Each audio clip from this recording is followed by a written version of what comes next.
നമസ്കാരം. എല്ലാവർക്കും ഷാ വിഷൻ്റെയും മൊയ്തീൻ ഷായുടെയും അഭിനന്ദനങ്ങളും ആശംസകളും.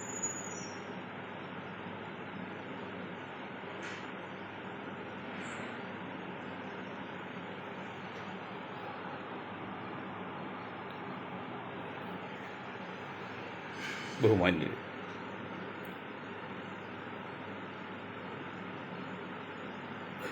എൻ്റെ കൂടെ 1978 ഹജ്ജിന് വന്ന ഒരു സുഹൃത്ത്, എറണാകുളത്ത് ബിസിനസ്സുകാരൻ ലക്ഷപ്രഭു. അദ്ദേഹം എറണാകുളത്തെ ഒരു പള്ളിയിൽ വെള്ളിയാഴ്ച ദിവസം രാത്രിക്ക് വരുമ്പോൾ സ്ഥിരമായൊരു സീറ്റും അതിന് തൊട്ട് തലക്ക് മുകളിൽ സൈഡിലായിട്ടൊരു ഫാനും ഫിറ്റ് ചെയ്യും. എക്സ്പെൻസ് എല്ലാം അദ്ദേഹം തന്നെ കൊടുക്കുകയാണ്. ഇത് ഞാനിപ്പോൾ പറയാൻ കാരണം, ഇസ്ലാം മതം എന്ന മതം പ്രവാചകൻ ഈ ഭൂമുഖത്ത് കൊണ്ടുവന്നപ്പോൾ അതിനുവേണ്ടി അനുഭവിച്ച ത്യാഗത്തെക്കുറിച്ച് മനസ്സിലാക്കുമ്പോഴേ ഈ മനുഷ്യൻ, അദ്ദേഹം മരിച്ചുപോയി, ഞാൻ കുറ്റപ്പെടുത്താല്ല അദ്ദേഹത്തിൻ്റെ ചിന്താഗതി, അദ്ദേഹത്തെ പോലുള്ളവരുടെ 90 ദിവസം അല്പം കാരക്കയും വെള്ളം കുടിച്ച് മാത്രം ജീവിച്ചിട്ടുണ്ട്. എന്നിട്ടും അതിഥികൾക്ക് വേണ്ടി എന്തെങ്കിലും റൊട്ടിയുടെ കഷവല്ലോട്ടിയിൽ അത് വരുന്ന അതിഥികൾക്ക് കൊടുക്കും. യുദ്ധസമയത്ത് തന്നെ പിടിച്ച എതിരാളികൾക്ക് കൊടുത്തുകൊണ്ട് സ്വന്തം ആൾക്കാർ പട്ടിണി അല്ലെങ്കിൽ അടുത്ത പട്ടിണി ഇരുന്നു. 3 സന്ദർഭങ്ങളാണ് മുസ്ലിങ്ങൾ ഏറ്റവും ദുഃഖകരമായി കണ്ടത്. ഒന്ന്, പ്രവാചകൻ്റെ മരണവും. രണ്ടാമത്തത് ബിലാൽ മരണശേഷം അല്ലെങ്കിൽ വഫാത്തിന് ശേഷം ബിലാൽ വാങ്ങിക്കൊടുക്കാൻ മടങ്ങിപ്പോയ സന്ദർഭം. മൂന്നാമതൊരു കാര്യം, ഖലീഫ ഉമർ ഭരണകാര്യം ഏറ്റപ്പോൾ ഉള്ളതിൽ നല്ലൊരു വസ്ത്രം ധരിച്ചാണ് അദ്ദേഹം വന്നത്. ആ നല്ല വസ്ത്രത്തിന് കണ്ടം വെച്ച കോട്ട് പോലെ 40 കണ്ടം വെച്ചിട്ടുണ്ടായിരുന്നു. അത് നല്ല വസ്ത്രം. അങ്ങനെയുള്ള രാജ്യ ഭരണകർത്താക്കൾ അധിവസിച്ച ഒരു ലോകമാണ് നമ്മുടേത്. ഇന്നത്തെ നമ്മുടെ ഭരണകർത്താക്കളുടെ അവസ്ഥ എന്താണ്? ഈ ഭരണകർത്താക്കൾ മാത്രമല്ല, സ്വന്തം സമുദായത്തെ തന്നെ ഞാൻ പറഞ്ഞില്ല, ആ ബിസിനസ്സുകാരെ കുറിച്ച് ആ അരമണിക്കൂറിൽ 10-20 മിനിറ്റ് വരെ ഫാൻ, പ്രത്യേക ഫാൻ ഇല്ലാതെ, സാധാരണ പള്ളികളിൽ ഫാനുണ്ട്, ഫാനില്ലായിരിക്കും, അത് പറ്റില്ല, റെസ്ട്രിക്ഷൻ പവറില്ല, പ്രതിരോധ ശേഷി കുറഞ്ഞു പോയി. അപ്പോൾ ഇന്നത്തെ മുസ്ലിങ്ങളുടെ ആ ആചാരത്തിൻ്റെയും അനുഷ്ഠാനത്തിൻ്റെയും കഴിവും ഫലവും പ്രവാചകൻ അനുഷ്ഠിച്ച ആചാരാനുഷ്ഠാനങ്ങളിലെ വ്യത്യാസവും നോക്കുമ്പോഴാണ് നമ്മൾ അദ്ദേഹത്തിൻ്റെയൊക്കെ മഹത്വം മനസ്സിലാക്കുക. ഞാൻ ആമുഖമായിട്ട് പറഞ്ഞോളൂ, നമ്മുടെ വിഷയം മതപ്രസംഗമൊന്നുമല്ല. ഇന്ന് 2025 നമ്മുടെ വയലാർ രാമവർമ്മയുടെ 50ാമത് ചരമവാർഷികം. അദ്ദേഹത്തിന് ആത്മാവിന് ഒരിക്കൽ കൂടി നിത്യശാന്തി നേർന്നുകൊണ്ട് തുടങ്ങും. ഈ വഖഫ് സംരക്ഷണ സമിതി സംഘടിപ്പിച്ച ഒരു വിശദീകരണ യോഗത്തിൽ പങ്കെടുത്ത് വരുന്നതാണ് ഞാൻ ഈ പരിപാടി അറ്റൻഡ് ചെയ്യുന്നത്. അതിൽ കണ്ട സംഭവങ്ങളും മിഥ്യയും യാഥാർത്ഥ്യവും, സത്യവും മിഥ്യയും എത്ര വിവേചാധികാരമാണ്, അല്ലെങ്കിൽ എത്ര അർത്ഥശൂന്യമാണ് ഇവിടുത്തെ ഈ ചില രാഷ്ട്രീയ സംഖ്യകളും കൃസംഖ്യകളും, ഇപ്പോൾ കുസംഖ്യകളും മുസംഖ്യകളുണ്ടല്ലോ.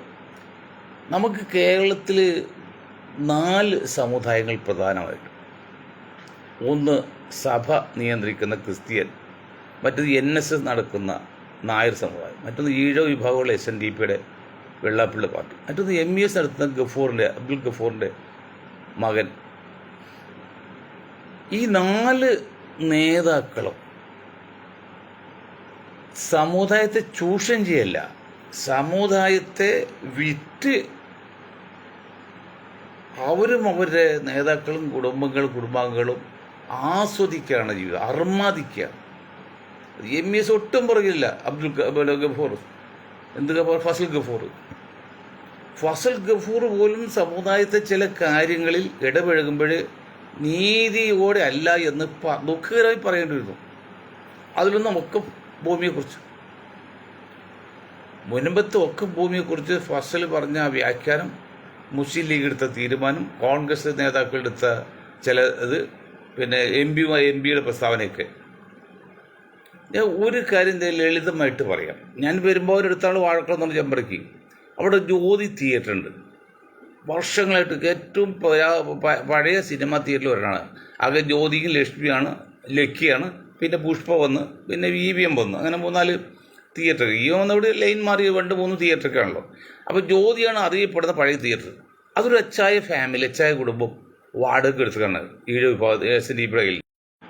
വർഷങ്ങളായിട്ട് അവർ വാടക അടച്ചുകൊണ്ടിരിക്കുകയാണ്. അതാണ് ഒരു ദിവസം സർവ്വ ഈഴ വിഭാഗത്തെയും SNDP കെയർ ഓഫിൽ കൊണ്ടുവന്ന് അത് ഒഴിപ്പിച്ചെടുത്തു ബലമായിട്ട്.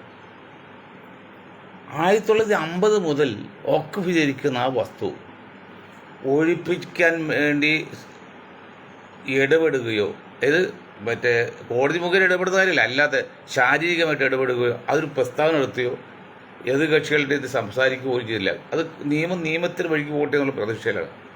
വാസ്തവത്തിൽ ആ SNDPയുടെ വെള്ളാപ്പള്ളിയാണ് അവിടെ വന്ന് വഖഫ് ഭൂമിയെക്കുറിച്ചൊക്കെ ഓരോ പ്രസംഗിച്ച ഓരോ ആൾക്കാരുമാണ്. അവർ സഭയുടെ കാര്യം, നിലയ്ക്കൽ സംഭവം ഉണ്ടായി. നിലയ്ക്കൽ സംഭവത്തിൽ എന്താ ഉണ്ടായത്? സർക്കാർ ഭൂമി കയ്യേറിയല്ലേ, അവിടെ കയ്യേറി കുരിച്ചു നാട്ടിയല്ലേ.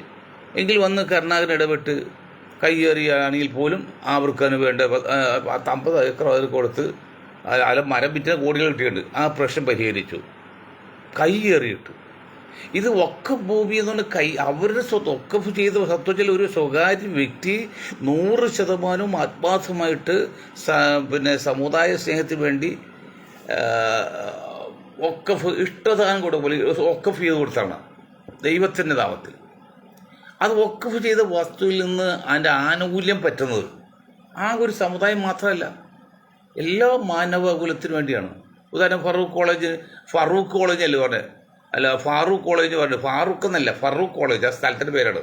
ആ ഫറൂഖ് കോളേജിൽ എത്രയോ അമുസ്ലിങ്ങൾ പഠിച്ച് വലിയ നിലയിൽ ഉന്നത നിലയിൽ എത്തിപ്പോയി. എത്ര അമുസ്ലിങ്ങൾ ജോലിക്കാരുടെ ഉണ്ട്. അപ്പോൾ അതൊന്നും ഒരു സമുദായത്തിന് വേണ്ടി മാത്രമല്ല. അപ്പോൾ ഏതൊരു വഖഫും ഒരു സമുദായത്തിന് വേണ്ടിയില്ല, അത് മാനവകുലത്തിന് വേണ്ടിയാണ് അതിൻ്റെ ലക്ഷ്യം. എന്നിട്ട് ഹൈക്കോടതി വിധി പ്രസ്താവിക്കുക, അതിന് എതിരെ ഉയർന്ന കോടതിയിൽ പോകാതെ സഭയും സഭയുടെ നേതൃത്വം ചില ഗുണ്ടകളും ചേർന്നിട്ട് ഗുണ്ടായുസം കാണിക്കല്ലേ? അതെന്ത് ന്യായമാണത്? ഹൈക്കോടതി വിധി വെച്ചെങ്കിൽ ഹൈക്കോടതി പറഞ്ഞാൽ ഉയർന്ന കോടതിയിൽ പോകണം, അതാണ് ശരി. ഇപ്പോൾ മുസ്ലിങ്ങൾ ഇതുപോലെ ഗുണ്ടായുസം കാണിച്ച് മുസ്ലിം കൂടി വരാണെങ്കിൽ എന്തായിരിക്കും അവസ്ഥ? ലോ ആൻഡ് ഓർഡറിന് തകരില്ലേ? അതാണ് ഇവിടെ പ്രതിലോമ ശക്തികൾ കണക്കാക്കിയത്. അങ്ങനെ സംഘർഷം ഉണ്ടാക്കി, വർഗീയ സംഘടന ഉണ്ടാക്കി, ഗ്രൂപ്പായിട്ട് മുസ്ലിം മാത്രം ഒറ്റക്കാവും, ബാക്കിയെല്ലാം ഒന്നായിട്ട്, അങ്ങനെയാണ് പ്ലാൻ ചെയ്തത്. പക്ഷെ അത് പഴയ മുസ്ലിങ്ങളല്ല. ഇപ്പോൾ പഴയ ആവേശം കാണിച്ച മുസ്ലിങ്ങൾ കിട്ടിയാൽ മുസ്ലിങ്ങൾ പന്നി എന്ന് വിളിച്ചാൽ അപ്പോൾ അടിക്കണമെന്നൊക്കെ പറഞ്ഞ ശീലമുണ്ട്. അതൊക്കെ ഇപ്പോൾ മാറി. പന്നിയാണ്, മനുഷ്യനാണ്. അങ്ങനെ കുറേയൊക്കെ വ്യത്യാസം സമുദായത്തിൽ വന്നിട്ടുണ്ട്. പക്ഷേ ഞങ്ങളിപ്പോൾ 10-60 വർഷമായിട്ട് മാറ്റം വരുത്താൻ ശ്രമിച്ചുകൊണ്ടിരിക്കുകയായിരുന്നല്ലോ. നല്ലതിന് വേണ്ടിയല്ല, അത് സംഘടിക്കണം എന്ന് പറയുന്നത് രാജ്യ നന്മയ്ക്ക് വേണ്ടിയല്ല, രാജ്യത്തിന് എതിർക്കാനില്ല, തീവ്രവാദത്തിനും വീരവാദത്തിനുമല്ല. അപ്പോൾ കോടതിയെ ചെയ്യാതെ ഇങ്ങനെ ഗുണ്ടായുസം കാണിച്ച് ശരിയാണോ സഭാ നേതൃത്വം, അതിന് സഹായിക്കുന്ന ക്രിസ്ത്യങ്ങളും മുസ്ലിങ്ങളും സംഘപരിവാർ എങ്ങനെയെങ്കിലും സംഘർഷം ഉണ്ടാക്കി കേരളത്തിൽ വർഗീയതകൾ ഉണ്ടാക്കി അതിൻ്റെ പേരിൽ മുതലെടുത്ത് ഭരണം പിടിച്ചു നിർത്താൻ പറ്റുകയാണ്. പക്ഷേ ഒരു കാര്യം മനസ്സിലാക്കണം, അതിനൊന്നും മുസ്ലിം സമുദായം ഇടപെടാൻ ഞങ്ങൾ സമ്മതിക്കുകയില്ല. ഇപ്പം ഇന്ന് അവിടെ പ്രസംഗിച്ച തൊടിയൂർ മുഹമ്മദ് മുസ്ലിയാർ പ്രസംഗിച്ചൊരു വാക്ക് വളരെ ശക്തമുള്ളതാണ്, വളരെ ഫിലോസഫിക്കലാണ്. എന്താണ് വാക്ക് പറഞ്ഞറിയോ? വഖഫ് ഭൂമിയിൽ കയ്യേറിയിരിക്കുന്ന സാധാരണക്കാർക്ക് അവർക്ക് ഭൂമി ഞങ്ങളുടെ സ്ഥലം കൊടുത്തോണ്ട് ഞങ്ങൾ വാടക വീട്ടിൽ താമസിക്കും, എന്നിട്ട് വഖഫ് സ്ഥലം ഒഴിവാക്കും. ഒന്നുകൂടി ശ്രദ്ധിക്കണം, വഖഫ് ചെയ്ത് സ്ഥലത്ത് കയ്യേറി ഒഴിപ്പിക്കാൻ വേണ്ടി ഞങ്ങളുടെ സ്ഥലം, ഞങ്ങളുടെ വീട് അവർക്ക് കൊടുത്തോണ്ട് ഞങ്ങളൊരു വാടക വീട്ടിൽ താമസിക്കും. എങ്കിൽ പോലും വഖഫ് ഭൂമിയെ സ്വതന്ത്രമാക്കണം. എത്തൊരു ദീർഘമായ ചിന്താഗതി വീക്ഷണത്.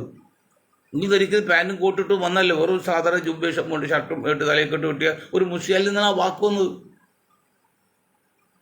അങ്ങനെ ആ പ്രസംഗം മുഴുവൻ ഞാൻ വീക്ഷിച്ചു. ഞാൻ മാറിയിരുന്ന് ശ്രദ്ധാപൂർവ്വം കേട്ടു. ഏതെങ്കിലും ഒരു വാക്ക് അനാവശ്യമായിട്ട് മറ്റുള്ള സമുദായത്തിന് ബുദ്ധിമുട്ടാക്കുന്ന കാര്യമോ അല്ലെങ്കിൽ സർക്കാരിന് ബുദ്ധിമുട്ടാക്കുന്ന കാര്യമോ എന്നറിയാൻ വേണ്ടി ഞാൻ നിഷ്പക്ഷമായിട്ട് യാതൊരു പക്ഷം പിടിക്കാതെ മാറിയിരുന്ന സ്റ്റേജിൽ ഞാൻ ഇരുന്നില്ല. കാരണം സ്റ്റേജിൽ പിടി മുസ്ലിയാക്കുമാരുണ്ട്, പിന്നെ എൻ്റെ സാന്നിധ്യം അവിടെ ആവശ്യമില്ല. മാറിയിരുന്ന് ഞാൻ ശ്രദ്ധിച്ച് ചിലർക്ക് നോട്ട് ചെയ്യുകയും ചെയ്തു. അതൊരു വാക്കും അനാവശ്യമൊന്നുമില്ല. അതിന് മുൻപ് തന്നെ യോഗങ്ങളിൽ സഭയും സഭയുടെ ചില കുഞ്ഞാടുകളും പ്രസംഗിച്ച ഭാഷാ ശൈലി ഇതൊക്കെ കേട്ടോളൂ. ഒരു മുസ്ലിം നടന്നു പോകുന്ന വഴിയിൽ ഒരു നല്ല സ്ഥലം കണ്ട്, അതെന്താ പറയുമോ, ജയലളിതയെക്കുറിച്ച് പറയും. ജയലളിത തമിഴ്നാട് മുഖ്യമന്ത്രിയായപ്പോൾ അവർ പോകുന്ന വഴിയിൽ ഒരു എസ്റ്റേറ്റോ ഒരു ബംഗ്ലാവോ അല്ലെങ്കിൽ നല്ലൊരു ബിൽഡിങ്ങോ കണ്ട് അത് അവിടെ ഗ്യാങ് ഉണ്ട്, ആ ഗ്യാങ്ങിന് വേണമെന്ന് പറയും. വേണമെന്ന് ന്യായമായ വില കൊടുക്കും. വില കൊടുത്തില്ലെങ്കിൽ മറ്റേ കൃത്യമായിട്ട് കഴിയും. അങ്ങനെ സംഘടിപ്പിച്ചുണ്ടാക്കി. പക്ഷെ അവരൊക്കെ പരിച്ചുപോയി.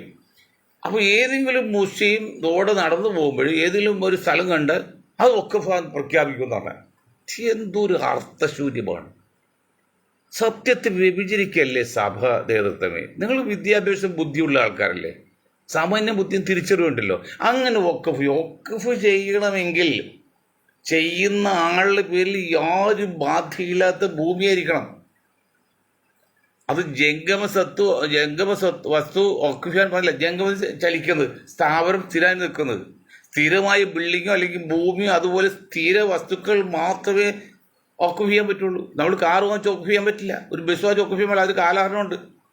സ്ഥിരമായിട്ട് ലോകാവസാനം വരെ നിൽക്കുന്നത്. ഇപ്പോൾ ഭൂമി ഏതാണ്ട് മറ്റു തടസ്സമില്ലെങ്കിൽ ലോകാവസാനം വേണ്ടെന്നുള്ള പ്രതീക്ഷ.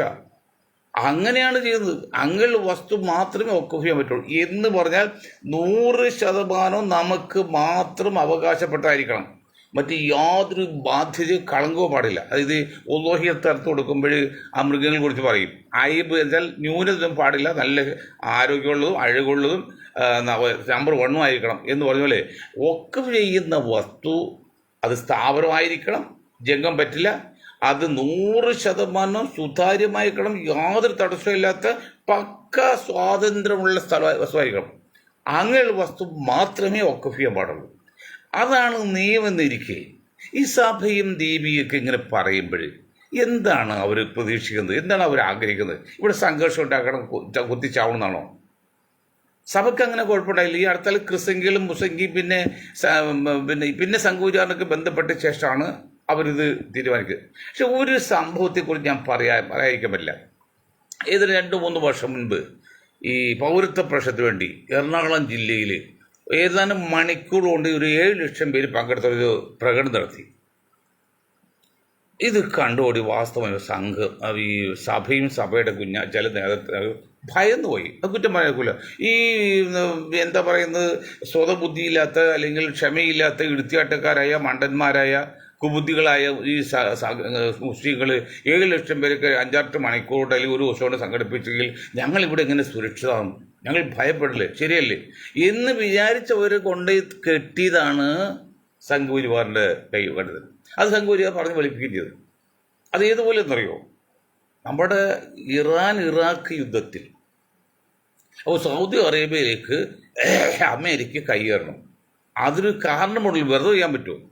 അതിനാണ് മറ്റേ ഈ സാധാ ബിൽഡിംഗ് പൊളിച്ച് കളഞ്ഞിട്ട് പിന്നെ ഇറാഖിൽ കയറി അഫ്ഗാനിസ്ഥാനിൽ കയറി സൗദി അറേബ്യ ഈ സദ്ദാം ഹുസൈനെ കൊണ്ട് കുവൈത്തിലേക്ക് കയറാൻ പ്രോത്സാഹിപ്പിച്ചു. അന്നൊരു വനിതയാണ് അവിടുത്തെ അമേരിക്കൻ അംബാസഡർ വനിത. ആ വനിത പറഞ്ഞറിയോ, നിങ്ങൾ ഇറാഖ് 5-8 വർഷം യുദ്ധം നടത്തി തകർന്നിരിക്കുകയാണ്. കുവൈത്താണെങ്കിൽ ആ നാളോര് വരുമ്പോൾ ഏറ്റവും കൂടുതൽ അറബി നാടുകൾ ഏറ്റവും കൂടുതൽ കുവൈത്തുമാണ് സൗദിയിൽ. അപ്പോൾ കൈയേറിക്കുന്നുണ്ട്. ഇവർ 1000 ട്രക്കായിട്ട് സദ്ദാമിൻ്റെ പട്ടാളം കുവൈത്തിൽ ലക്ഷ്യപ്പോവാണ്. ഇത് ചാര ഉപഗ്രഹത്തിന് വഴി നേരെ സൗദി രാജാവിൻ്റെ ചെവിയിലേക്ക് എത്തിക്കണം. അവരങ്ങോട്ട് കയറി അടുത്ത് നിങ്ങളാണ്, ഞങ്ങൾ സംരക്ഷിച്ചു തരാതെ. അന്ന് സൗദി ഗവൺമെൻറ് അത് സമ്മതിച്ചില്ല. അതൊന്ന് സഹിക്ക വയ്യാതെ വന്നപ്പോൾ അപ്പോൾ സൗദി ഗവൺമെൻറ് അവിടുത്തെ ഭരണ ഉപദേഷ്ടാക്കൾ എന്ന് പറഞ്ഞ ഉപദേശം പറഞ്ഞാൽ ആ ഉലമ കൗൺസിൽ ചോദിച്ചു. ഉലമ കൗൺസിൽ സമ്മതിച്ചില്ല. വീണ്ടും നിരന്തരമായ അമേരിക്കയുടെ ഈ ഇത് പ്രോത്സാഹനം വന്നപ്പോൾ മനസ്സോടെയാണ് ഉലമ കൗൺസിൽ എന്ന് പറഞ്ഞാൽ ഉപദേഷ്ടാക്കൾ മൗനാനുവാദം കൊടുത്ത്. അങ്ങനെയാണ് ഇപ്പോൾ സൗദി അറേബ്യയുടെ പല ഭാഗങ്ങളും ഈ അമേരിക്കൻ പട്ടാളം കയറുന്നത്. അങ്ങോട്ട് ഈ രാജാവിനും ചെല്ലാൻ പറ്റില്ല.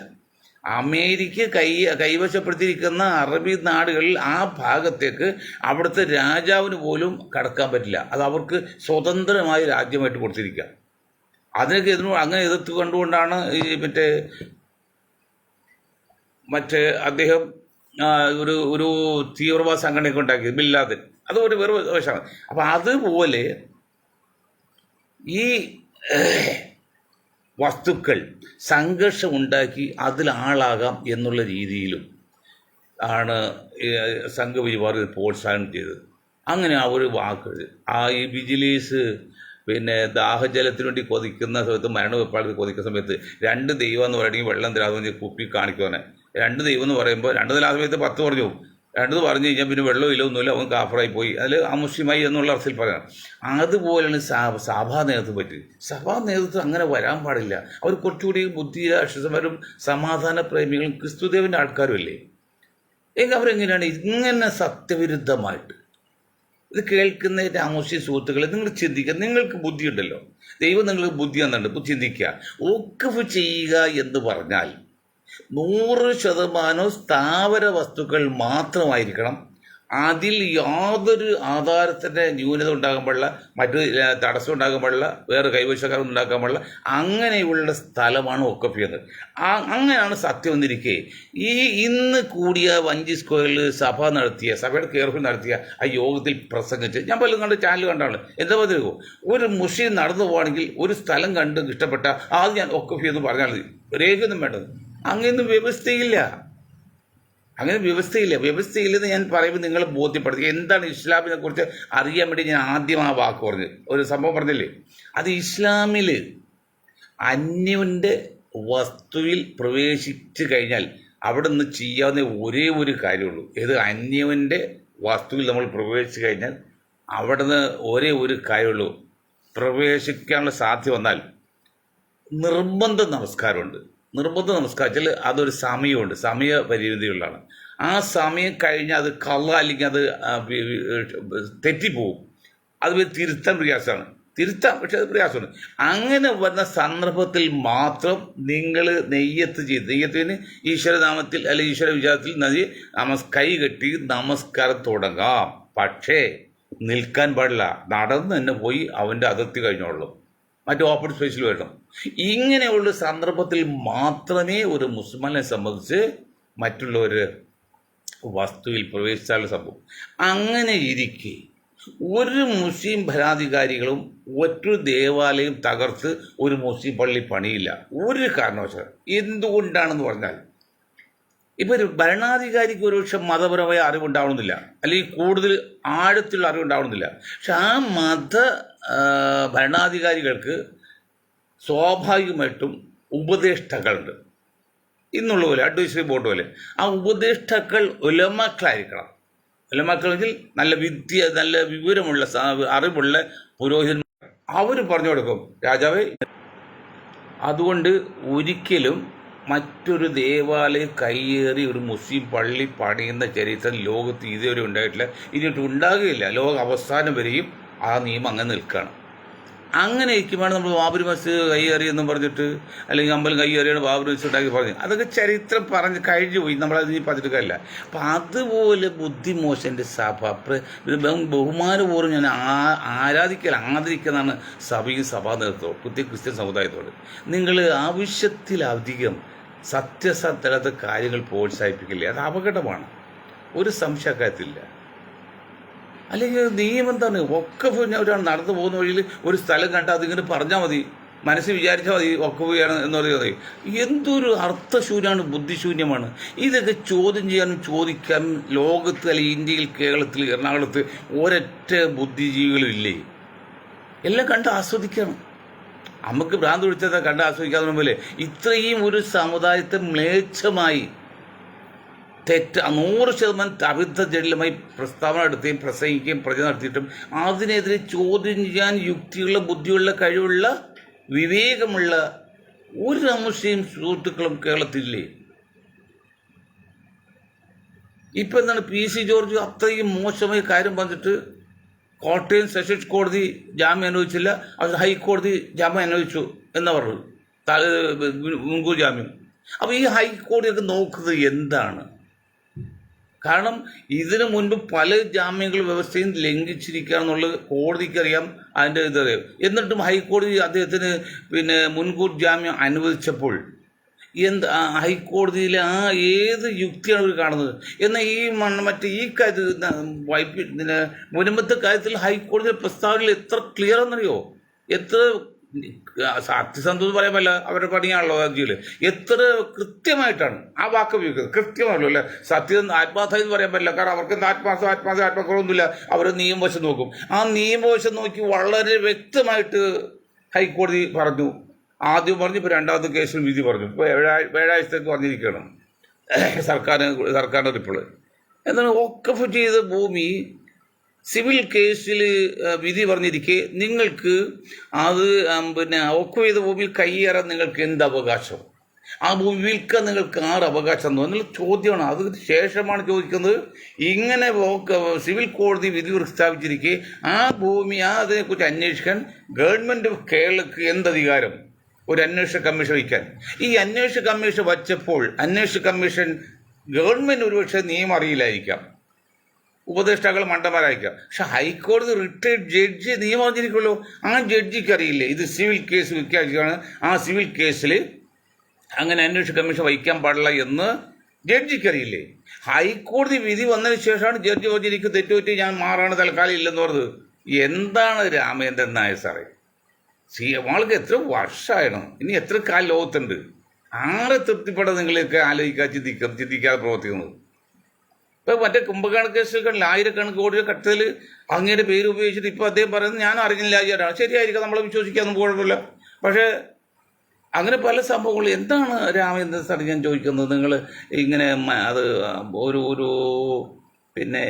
യുക്തിഭദ്രമല്ലാത്ത രീതിയിൽ തീരുമാനിക്കും. അങ്ങനെ കോടതി ഗവൺമെൻറ് ഒരു കമ്മീഷൻ വെച്ചപ്പോൾ അദ്ദേഹത്തിന് അറിയാമല്ലോ, അദ്ദേഹം അവരെ പറഞ്ഞ് മനസ്സിലാക്കണ്ടേ? ഒരു കമ്മീഷൻ വെച്ച് റിപ്പോർട്ട് വന്ന് കിടക്കുന്നു, അതിന് പുറമെ ഹൈക്കോടതി വിധി വന്നു കഴിഞ്ഞു. അങ്ങനെ ഇരിക്കുക ആ ഭൂമിക്ക് ഒരു കമ്മീഷൻ വഹിക്കാൻ അധികാരമില്ല.